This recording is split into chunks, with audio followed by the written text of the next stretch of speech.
Donc, c'est un texte d'Octave Mirbeau qui avait été chargé de faire le portrait d'un jésuite important de la République, si j'ose dire, à l'époque de l'affaire Dreyfus, dans un journal anti-Dreyfusard. Et le jésuite en question, qui s'appelait le Père du Lac, était considéré comme l'imminence grise de l'état-major. Le journal en question étant Le Gaulois, qui était un journal donc anti-Dreyfus. Oui. Il se trouve que ce Père du Lac était bien connu d'Octave Mirbeau, qu'il avait eu comme maître d'études au collège de Vannes, au collège jésuite de Vannes. Donc il en donne un souvenir ému, et vous essayerez d'entendre si cela colle avec le thème de ce soir, de façon un peu grinçante.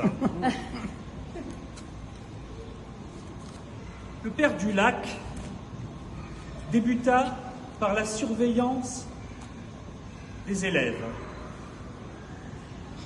Il fut maître d'études à Vannes, pion, comme on dit au lycée. C'était un surveillant sévère, et celui qui a écrit ces lignes en sait quelque chose. Il était sévère, mais juste, tout comme M. Pédeloup. Très aimé de tous,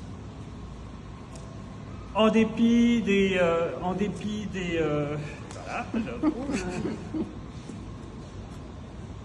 très aimé de tous, en dépit des pains soms qui tombaient drus comme grêle, du pain sec et des retenues infligées. Il savait vous mettre, au moment des récréations, le diable au corps, pour les jeux. Il excellait dans tout. La balle ne connaissait pas de secret pour lui. Et, dans la course aux échasses, il était toujours triomphant. L'hiver, par les temps de forte gelée, il se livrait avec rage au patinage et entraînait toute la cour dans sa passion, car c'était une vraie passion. D'ailleurs, je n'ai jamais vu de meilleur et de plus élégant patineur que le Père du Lac. Et je doute que, au cercle des patineurs, on puisse rencontrer son pareil.